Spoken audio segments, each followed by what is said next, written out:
ये जो वीटीसी में आप लोग जो वीटीसी का ट्रेनिंग जो किए हैं उसमें तो सेफ्टी के बारे में बहुत सारी चीज़ें बताए हुए हैं। तो हम लोग आज अभी जो इकट्ठा हुए हैं वो है एसओपी के बारे में। एसओपी का ट्रेनिंग बोलते हैं। एसओपी क्या होता है? सुरक्षित कार्य पद्धति। ये जो एसओपी जो रहता है ना, हर कार्य के लिए अलग अलग एसओपी रहता है। जैसा टिप्पर संचालन कैसा करना है, टिप्पर मेंटेनेंस कैसा करना है, पंप कैसे चलाना है, पीसी का टिप्पर का रखरखाव कैसे रखना है, और जो ऑपरेटर लोग PC operator, excavator operator, grader operator कैसे चलाना है, ये जो चीज़ें जो है ना हर एक कार्य का अलग अलग एसओपी होता है। एसओपी एक नहीं होता है कि सारे पे लागू होगा, ऐसा नहीं। एसओपी हर एक चीज़ का अलग अलग है। तो अपन जो है आज जो है ना थोड़ा सा टिप्पर वालों का एसओपी के बारे में बात करेंगे, क्योंकि टिप्पर ऑपरेटर ज़्यादा है ना इसमें। पूरे कितने टिप्पर ऑपरेटर है? सारे लोग। तो अपन टिप्पर ऑपरेटर के बारे में बात करेंगे। टिप्पर ऑपरेटर या जनरल जो लोग माइंस में ड्यूटी करते हैं उसमें और टिप्पर ऑपरेटर में बहुत ज़्यादा फर्क नहीं रहता है। कुछ 8-10 पॉइंट रहते हैं जो टिप्पर वालों के लिए लागू होते हैं, और फिर 8-10 पॉइंट अलग रहते हैं जो एक्सकेवेटर वालों के लिए लागू होते हैं। तो उसमें जो जनरल चीज़ों में क्या है, उसमें क्या है? हाजिरी लगाना, ड्यूटी चालू होने के पहले हाजिरी को आउट कराना, ये सबसे पहला काम है। और ड्यूटी में आते हैं तो हेलमेट, फ्लोरेसिंग जैकेट, जूता पहन के आना है। तीसरा, कोई दवाई लिखा है डॉक्टर, वो दवाई खाते आना है। कोई चश्मा अगर से लगाता है, डॉक्टर ने चश्मा दिया है तो चश्मा पहन के आना है। और उसके बाद में जो गाड़ी आपको अलॉटमेंट दिया है वही गाड़ी आपको चलाना है। और ड्यूटी आने के पहले पूरा नींद कंप्लीट करके आना है। कोई नशा वशा करना नहीं है कि नहीं? नशा करने के बाद में ड्यूटी आना है क्या? नहीं आना है। घर में बैठिए, आप आराम से नशे का मजा लीजिए, घर में रहिए, ठीक है। उसके बाद आपको जो गाड़ी देने के बाद में आप लोग पूरा गाड़ी को चेक करते हैं ना, परिक्रमा बोलते हैं उसको। तो उसमें क्या क्या चेक करते हैं? गाड़ी को जो गोल घूमते हैं क्या क्या चेक करते हैं? टायर का हवा, उसके पट्टे, हाइड्रोलिक ऑयल लीकेज है क्या, सस्पेंशन ठीक है क्या, हाँ ये सारी चीजें देखते हैं ना। ये देखने के बाद में अभी खास करके बारिश के दिन है, जब टिप्पर पे पायदान जो रहता है ना, हो सकता है दूसरा ऑपरेटर, आपके पहले वाला ऑपरेटर, उसके पैर में कीचड़ था तो पायदान में कीचड़ लगाया या आपके जूते में कीचड़ लगाया, तो जब पैर रखेंगे तो पैर स्लिप होकर जोड़घाव लग सकता है। वो थोड़ा ध्यान रखना कि भाई पायदान साफ हो, आपका जूता भी साफ रहना चाहिए। उसके बाद जो है आपको जो गाड़ी दिया है वही चलाएंगे। जिस मशीन में लोड लेने के लिए बोला है वही मशीन में लोड लेंगे अपनी मर्जी से, जब तक वो मशीन ब्रेकडाउन नहीं होता है। ब्रेकडाउन हुआ मशीन तो तब आप जाके दूसरे मशीन में आप लीजिए, जैसा आपको प्रोवाइडर बोलता है वैसे। उसके बाद जो है आपका और कुछ बताओ आप लोग भी। ओवरटेकिंग नहीं करना है।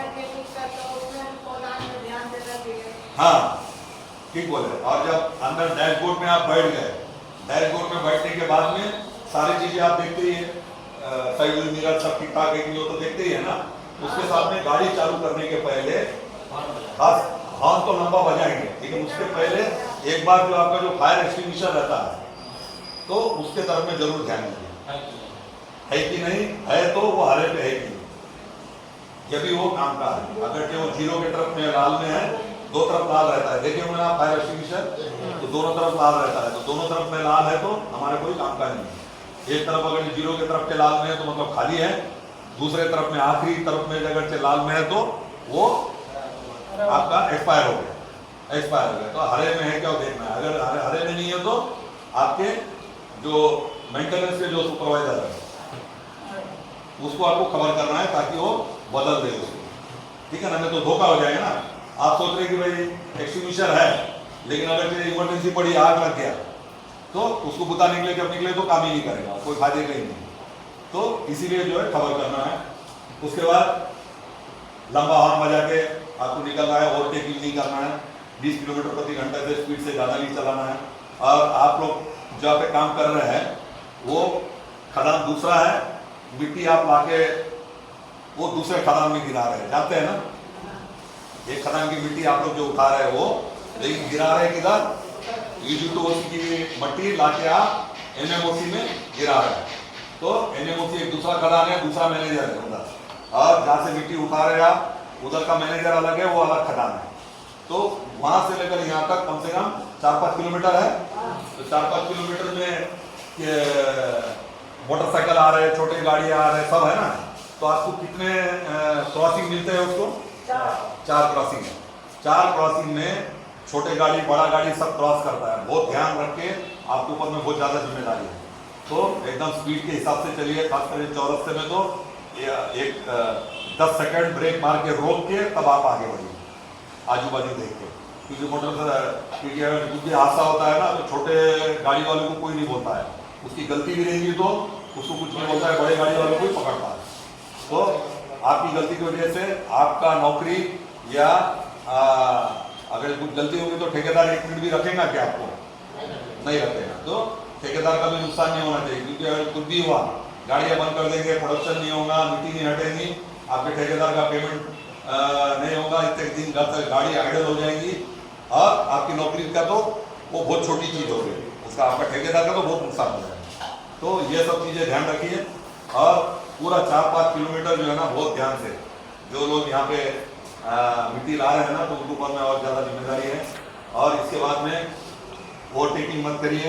बात करके कोई ब्रेकडाउन होता है, गाड़ी वर्कशॉप लेके जाने की जरूरत पड़ी तो आपको जो है क्या बोलते हैं, लाल झंडी दिन में, रात में लाल लाइट लगा के जाना है। और सेक्टर ए में जहाँ पे आप लोग अनलोड कर रहे हैं, वहाँ पे आपको पार्किंग करना नहीं है, ऑर्डर नहीं है वहाँ पे आपको पार्किंग करने का। आपको जहाँ पे भी गाड़ी को पार्किंग करना है वो आपका UG2OC खदान, जहाँ से आप मिट्टी उठा रहे हो इधर जब तक गाड़ी ब्रेकडाउन नहीं होगा रास्ते में किसी वजह से, आपको गाड़ी यहाँ पे खड़े नहीं करना है। चेस में भीड़ भड़का करना नहीं है, डंपिंग के जगह में भी भीड़ भड़का करना नहीं है। अगर 2-3 गाड़ी उधर अनलोड कर रहा है तो थोड़ी देर तक रुकी आप पहले, ऐसा नहीं कि जबरदस्ती का जो है बीच में घुसा के अनलोड करने की कोशिश करें, ठीक है। और ये एक्सकेवेटर ऑपरेटर जो है अपना मशीन को सेफ रखिए और ओवरलोडिंग मत करिए। और जो है ये SOP में एक टेक 5 बोल के है। टेक 5 में क्या क्या चीजें हैं बता सकते हैं क्या कोई? पहला कोई भी काम चालू करने के पहले आधा मिनट रुक के थोड़ा आजू बाजू देखना है। उसके बाद अगर किसी बार आजू बाजू देखने के टाइम पे कुछ खतरा आपको दिखाई दिया तो खतरे का आकलन करना है। खतरे का आकलन करने से आपको लगा कि भाई आपको या आपके मशीन को या आपके साथी के मशीन को या उसको अगर कोई खतरा है तो तुरंत रोक देना है, सुपरवाइजर को खबर करना है। सुपरवाइजर आके अपना उसको ठीक ठाक करेगा, उसके बाद अपना आप फिर से कार्य चालू करना है।